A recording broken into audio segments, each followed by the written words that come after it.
কয়েকজন বন্ধু মিলে বাজি রেখে ঢুকে পড়ে একটি হাসপাতালের লাশ কাটা ঘর, অর্থাৎ মর্গে। তারপর সেখানে ঠিক কী ঘটল, তারা কোন অলৌকিক ঘটনার সম্মুখীন হলো, পুরোটাই কি অলৌকিক নাকি এর পিছনে আছে অন্য কিছু, জানতে হলে শুনতে হবে ডক্টর সৈকত কুমার জানার কলমে গল্প লাশ ঘর। ডক্টর সৈকত কুমার জানা প্রতিলিপির অত্যন্ত বিখ্যাত একজন লেখক। তার লেখা বিভিন্ন গল্প ইতিমধ্যেই পাঠককুলে যথেষ্ট সাড়া ফেলেছে। আজ শুনে নেব তারই কলমে এই গল্পটি। শুরু হচ্ছে ভৌতিক গল্প লাশ ঘর।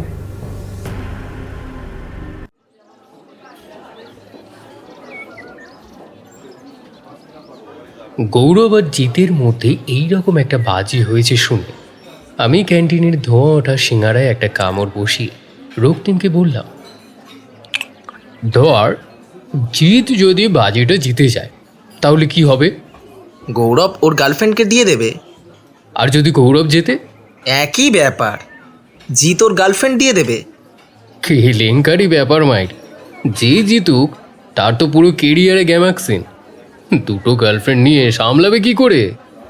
সকলে হো হো করে হেসে উঠল। ক্যান্টিনে এই রকমের আলোচনা হয়েই থাকে, তবে বান্ধবীরা তা মোটেই সহ্য করল না। তারা হইচই করে উঠল। অনিন্দিতা নিজেকে সব থেকে আধুনিকা বলে মনে করে। সে বলল, মেয়েদের নিয়ে এরকম বাজি ধরা মোটেই চলবে না। ইয়ার কি পেয়েছিস? আবার একটা দ্রৌপদীর বস্ত্রহরণ কেস, তাই না? আমরা কিছুতেই মানব না। আমরা কিন্তু প্রিন্সিপালকে রিপোর্ট করব, ধর্নায় বসবো, আন্দোলন করব। আমি চায়ের কাপে একটা সশব্দ চুমুক দিয়ে বললাম, ক্ষমা দে মা, ক্ষমা দে। ঘটনাটা তাহলে প্রথম থেকেই বলি।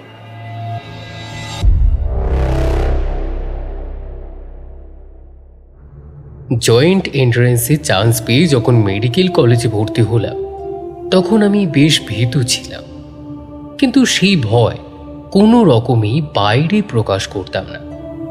সামনে অজানা অচেনা পরিস্থিতি ও পরিবেশ থাকলে এই রকম ভয় অনেকেই পায়। আমি আর কোন সিংহ বিক্রম। পাড়া তো বন্ধুরা তো বিশ্বাস করত মেডিকেল কলেজে ভর্তি হওয়া আর ক্লাসে বসে মরা কাটা একই ব্যাপার। তাই যারা জীবনে এই সুযোগ থেকে বঞ্চিত হয়েছিল তাদের কৌতূহলের অন্ত ছিল না কোনো।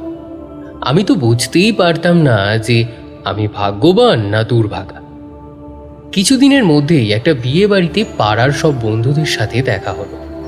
তারাও এই মোলাকাতের জন্য মুখিয়েছিল। সুমন বলল, মরা কাটতে কেমন লাগছে রে? বিয়ে বাড়িতে একঘর লোকের সামনে এই রকম একটা সাংবাদিক সুলভ প্রশ্ন যে কোনো বন্ধু করতে পারে তা ভাবাই যায় না। তাও একটু চুপি চুপি বললেই হতো, তা নয়। আমি একটু হাসি দিয়ে ব্যাপারটাকে এড়িয়ে যেতে চাই না, কিন্তু ওরা তো মোটেই ছাড়ার বান্দা নয়। অনুপম বলল, তুই যখন চাকু দিয়ে প্রথম লাশ কাটলি ভয় করলো না? না, ভয় ঠিক লাগেনি, তবে একটু অন্যরকম লাগছিল ব্যাপারটা। আর ওটা চাকু নয়, স্ক্যালপেল, ছুরি বলতে পারিস। অনন্যা খুব ফিটফাট মেয়ে। সে বলল, ঘৃণা করছিল? না, তাও নয়, তবে মৃত মানুষ হলেও ছুরি চালাতে একটু অস্বস্তি লাগছিল। মার্ডার করছিস মনে হচ্ছিল। মরা মানুষকে আবার মার্ডার করব কি করে? তোরা না যা তা বলিস একবার। পুরনো বন্ধুদের আবার এই রকমভাবে কথা বললে বেশ সেন্টিমেন্টাল হয়ে যায়। তাই আমি একটু সামলে নিয়ে চুপ করে গেলাম। কিছুদিন আগেও তো আমি ওই দলেরই ছিলাম। আমি কি আদৌ দল বদল করেছি, নাকি ওরাই আমাকে অন্য দলের ভেবে নিয়েছে? তাহলে ভূত দেখেছিস? না, এখনো দেখা হয়নি, তবে আমি নিশ্চিত যে একদিন দেখতে হবে। আরে এই তো সেদিনের কথা। অধিকারী স্যার চায়ের কাপ হাতে নিয়ে আমাদের অ্যানাটমি বোঝাচ্ছিলেন। হঠাৎ পিছন থেকে শুনতে পেলাম, আমার জন্য এক কাপ হবে? নির্ঘাত ওই লাশটাই বলেছে। ফার্স্ট ইয়ারের স্টুডেন্টদের কি আর এত সাহস হবে? ওরা বাইরের লোককে অ্যালাউ করবে কিসে? ভূত দেখতে। এই রে, এটা তো আমার জানা নেই। খবর নিতে হবে তাহলে। তুই যাবি নাকি? আরে আমার ভূত দেখার খুব শখ। মেডিকেল কলেজে গ্যারান্টি দিয়ে ভূত পাওয়া যাবে। কত শত আত্মা চারিদিকে ঘুরে বেড়াচ্ছে। তা হবে হয়তো, তবে ফরমালিনে চোবানো লাশ তো, তাতে যা ঝাঁঝ আর গন্ধ, তাতে আত্মারা এমনিই কেটে পড়বে। মানুষের গঠনতন্ত্র পড়তে গেলে সব ব্যবচ্ছেদ তো করতেই হয়, তবে প্রথম দিকে তা যতই আকর্ষক থাক, পরবর্তীকালে পরীক্ষার চাপে সেটা ভীতি প্রদর্শক হয়ে উঠত। ভূতের ভয়ের থেকে পরীক্ষার ভয় অনেক বেশি ছিল। প্রথম অ্যানাটমি ডিসেকশন ক্লাসে এক সহপাঠিনীর বমি করে ফেলা আর এক সাহসী বালকের অজ্ঞান হয়ে যাওয়া ছাড়া তেমন আকর্ষণীয় ঘটনা আমাদের কিছুই ঘটেনি। ফরমেলিনের তীব্র ঝাঁজে বমি হওয়াটা খুব অসম্ভব নয়, তবে অজ্ঞান হয়ে যাওয়াটা একটু বেশি বেশি আর কি।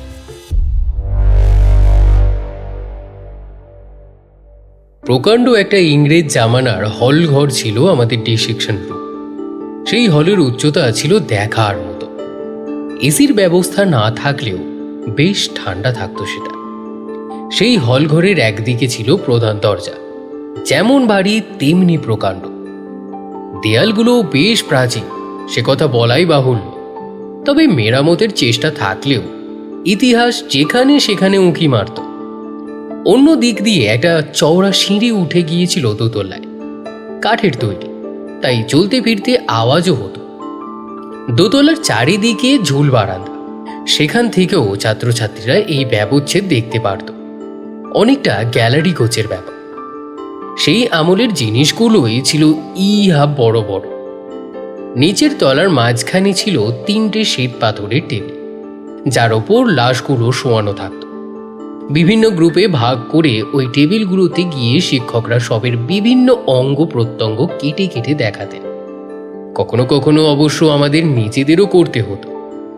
কোথা দিয়ে কোন নার্ভ গেছে, কোন মাংসপেশি কোথা থেকে কত দূর পর্যন্ত বিস্তৃত, সেটা হাতে কলমে পরীক্ষা করতে হতো।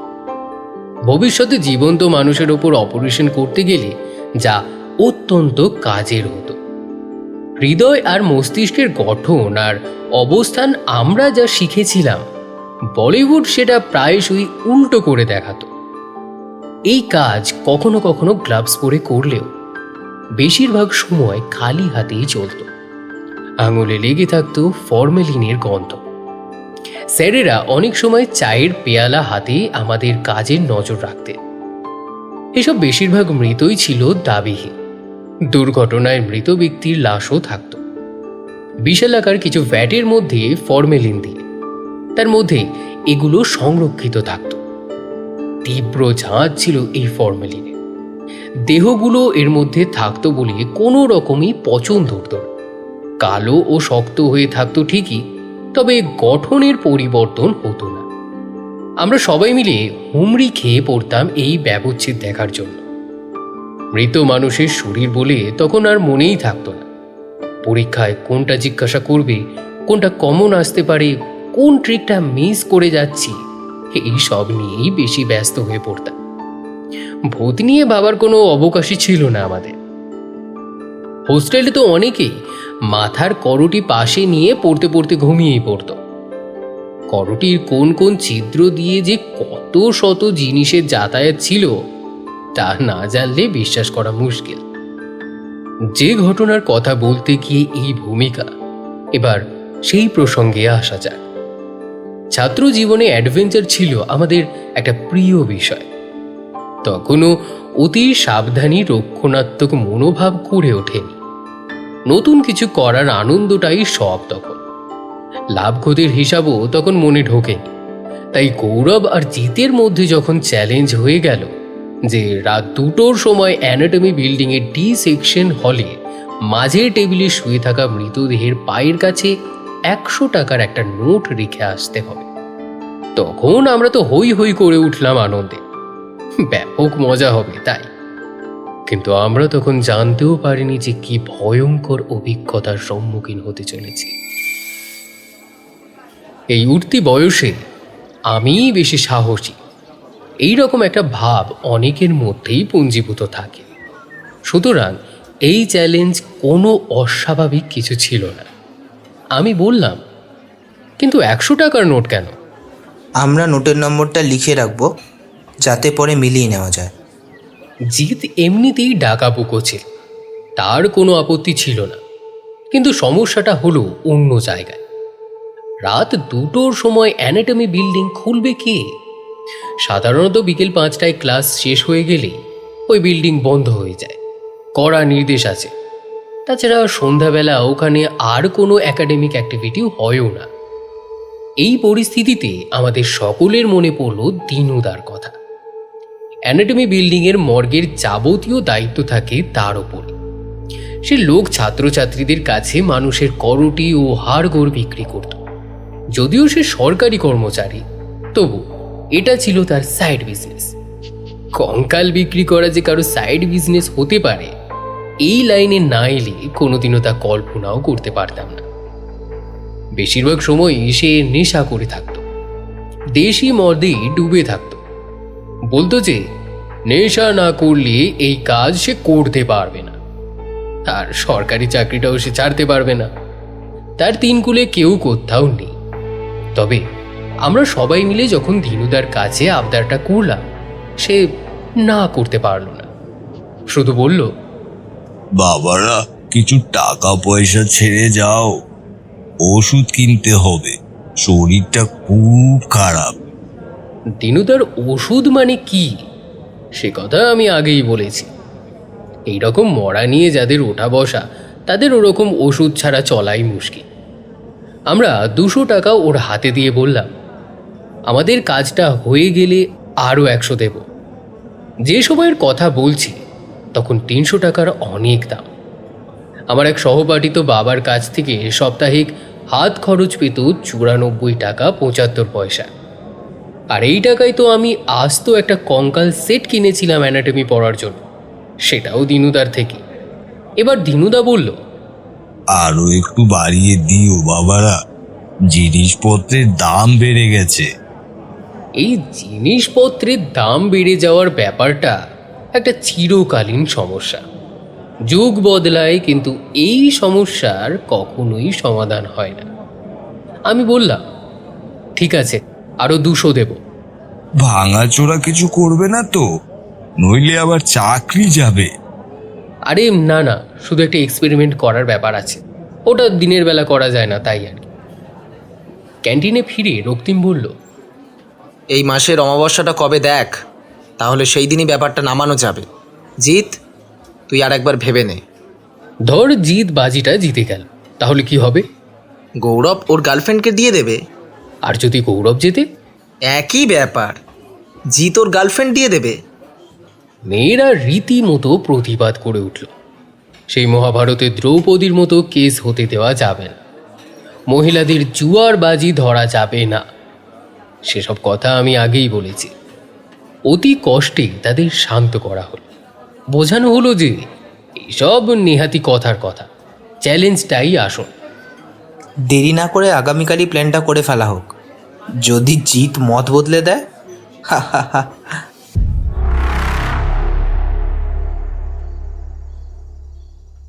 দিনের শেষে আমরা আবার দিনুদার কাছে হাজির হলাম।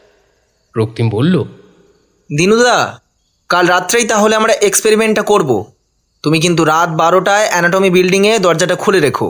আর হ্যাঁ, স্যার ম্যাডামরা যেন একেবারেই জানতে না পারেন।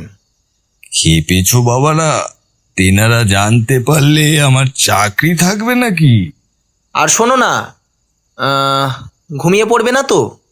তুমি তো সবসময় টং হয়ে থাকো।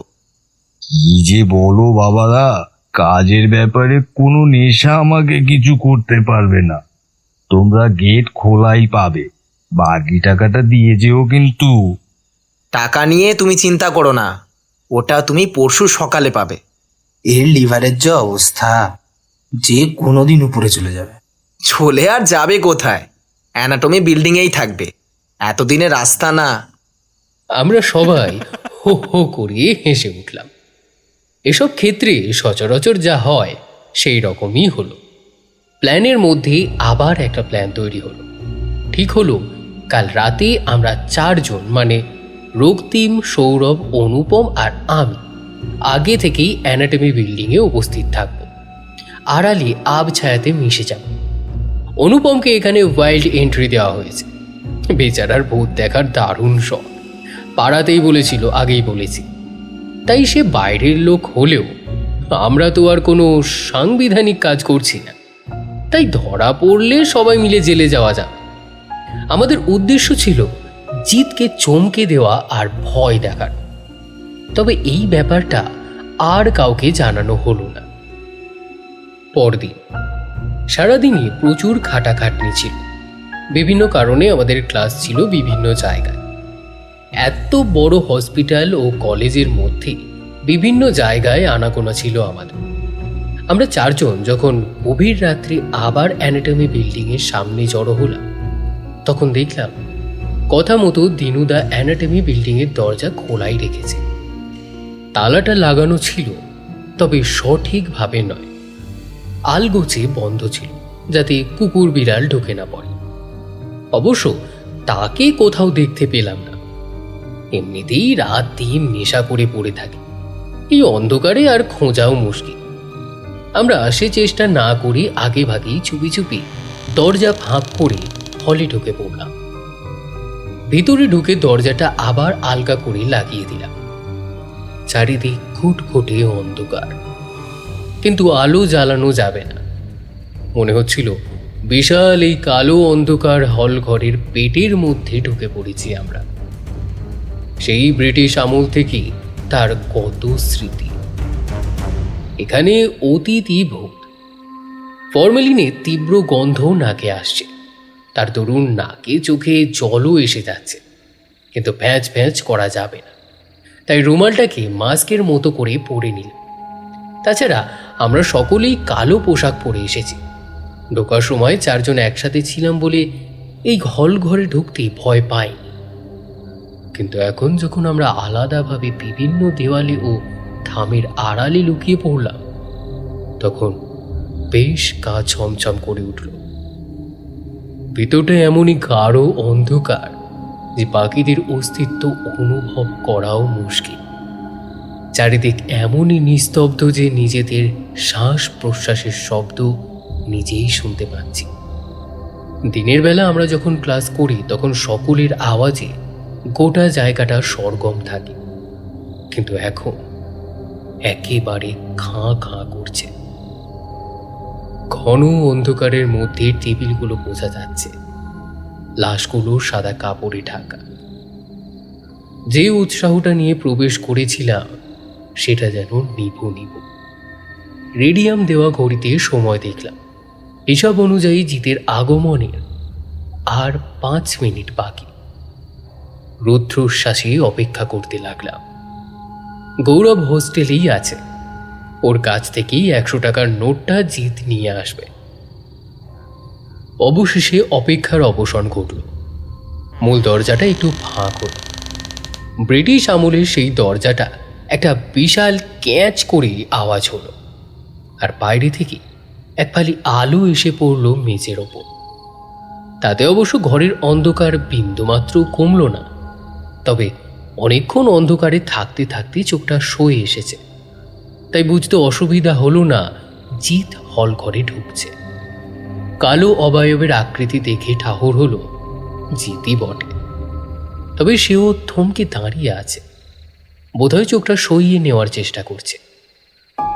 আমাদের প্ল্যানটা আর কিছুই নয়, জিত টাকাটা লাশের পায়ের কাছে রাখার সাথে সাথেই আমরা এক এক করে থামের আড়াল থেকে নাকি সুরে কথা বলতে বলতে বেরিয়ে আসব আর জিতকে ভ্যাবা চাকা খাইয়ে দেব। কিন্তু তখনও জানতাম না কি ঘটনা ঘটতে চলেছে। আমরা রুদ্ধশ্বাসে অপেক্ষামান। কিছুটা সময় নিয়ে জিত মাঝের টেবিলের দিকে এগিয়ে গেল। ধীরে ধীরে এসে লাশের পায়ের কাছে দাঁড়ালো সে। পকেট থেকে সম্ভবত টাকা বের করে রাখতে গেল পায়ের ওপর।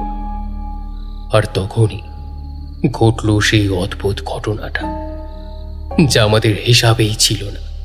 আমাদের সবাইকে অবাক করে দিয়ে সাদা চাদরে আচ্ছাদিত মরাটা টেবিলের ওপর উঠে বসলো। আমরা আতঙ্কে বরফ হয়ে গেলাম, নড়বার শক্তি নেই। জিতের অবস্থা যে কি তা বোঝা মোটেই কঠিন নয়। আমাদের সবাইকে অবাক করে দিয়ে সাদা কাপড়ের তলা থেকে বেরিয়ে এলো একটা কালো হাত। বাকিদের কথা জানি না, আমার ধৈর্যের বাঁধ তখন ভেঙে গেছে। আমি চিৎকার করে বললাম, জিত পালা! আচন্ন জিত ঘুরে দাঁড়ালো। সে আমাদের উপস্থিতির কথা আশা করে।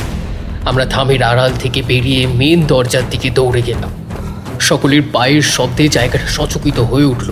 তবু পিছন থেকে শুনতে পেলাম, বাবারা আর 100 টাকা বেশি দিয়ে যাও। কণ্ঠস্বরটা দিনুদারি মনে হলো, কিন্তু ঘটনা আকস্মিকতায় কারও সেখানে ফিরে যাওয়ার সাহস হলো না।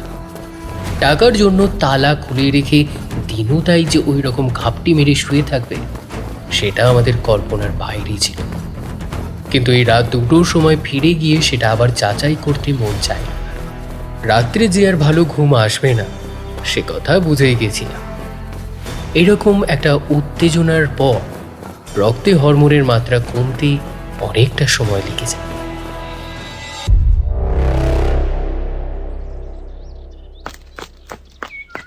তাই সকালে যখন বায়োকেমিস্ট্রির লেকচার শুনতে ছুটলাম, তখনও চোখে ভরপুর ঘুম জড়িয়ে আছে। রীতিমতো হাই সংবরণ করতে হচ্ছে।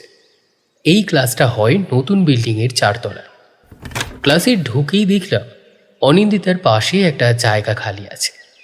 গিয়ে বসে পড়লাম। সে ফিস করে বলল, কিরে, কাল রাতের অ্যাডভেঞ্চার হলো? হলো।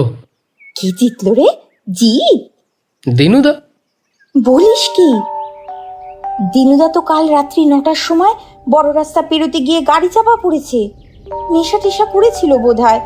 বডি তো অ্যানাটমি বিল্ডিং এ রেখেছে। কোনো ওয়ারিশ না বেরোলে কাল অরিজিনাল মর্গে চালান করবে। এবার আমার অবাক হওয়ার পালা। কি বলে অনিন্দিতা? তবে কি সত্যিই ভূতের দর্শন হয়ে গেল? তাজা ভূত। দিনুদার প্রতি আমার বিরক্তি ভাবটা কেটে গিয়ে একটা আফসোসের অনুভূতি এসে গেল। বেচারার 200 টাকা আর দেওয়া হলো না। মনটা বড্ড ভারাক্রান্ত হয়ে পড়ল। ক্লাসে আর মন দিতে পারলাম না। বায়োকেমিস্ট্রির ক্লাস শেষ হতে আমি গুটি গুটি অ্যানাটমি বিল্ডিংয়ের দিকে হাঁটা লাগালাম। মনটা ভীষণ খচখচ করছিল। লোকটা বেঘরে মারা গেল। আমরা ভেবেছিলাম মদ খেতে খেতে লিভার খারাপ হয়ে লোকটা পটল তুলবে, কিন্তু তাই বলে এই রকম ভাবে চলে গেল। লাশ কাটা হলে ঢুকতেই দেখি গৌরব আর জিৎ ভিতর থেকে বেরিয়ে আসছে। হয়তো দিনুদার বডিটাই দেখতে এসেছে। আমি বললাম, ইস, কি বাজে ঘটনা বলতো। এইভাবে লোকটা মারা গেল। লাশটা কি এখনো ওখানেই আছে? কাল রাত্রে কি তবে আমরা সত্যি ওই রকম একটা ঘটনা দেখে ফেললাম? গৌরব আর জিৎ পরস্পরের দিকে তাকাল। তারপর যাকে বলে আমেরিকান স্টাইলে দুজনই শ্রাগ করল, যেন কিছুই নয়। আর তখনই পিছন থেকে একটা কণ্ঠস্বর শুনতে পেলাম, বাবারা আমার টাকাটা? যা যা বলেছো তাই করেছি। তুমি তুমি বেঁচে আছো? তুমি তুমি ভূত নও? গৌরব আর জিৎ হা হা করে হেসে উঠল। পেছন থেকে অনিন্দিতা আর রক্তিমের হাসিও শুনতে পেলাম। বাকিরাও আর থেমে থাকে কেন? সবাই এসে জড়ো হয়েছে আমাকে ফলো করে। ভিড়ের মাঝে অনুপমকেও দেখতে পেলাম। হাসির মাঝে রক্তিম আমাকে বলল, আরে অনুপম আমার মাস্তুতো ভাই, ওরই প্ল্যান বলতে পারিস। প্ল্যানের মধ্যে যেমন প্ল্যান থাকে, প্ল্যানের বাইরেও তেমন আর বড় অন্য প্ল্যান থাকে, আমাদের ভারতীয় রাজনীতির মতো। কি বলিস? আমি মুরগি হয়েছি বুঝেও আর রাগ করতে পারলাম না। সেই হাসিতেই যুক্ত হলাম। লাভ ক্ষতির অঙ্ক ছেড়ে আনন্দটাই তো আসল।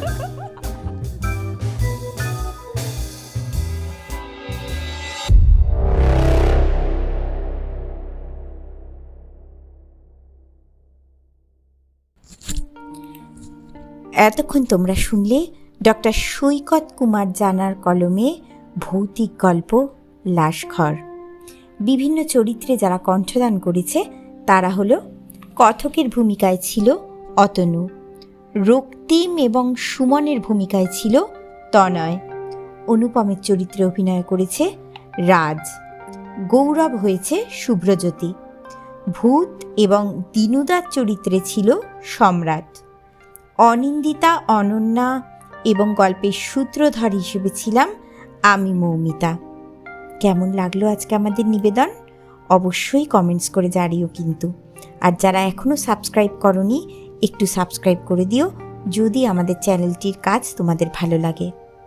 আবার আমরা ফিরব খুব তাড়াতাড়ি জমজমাট একটা গল্প নিয়ে। সবাই খুব ভালো থেকো, সুস্থ থেকো।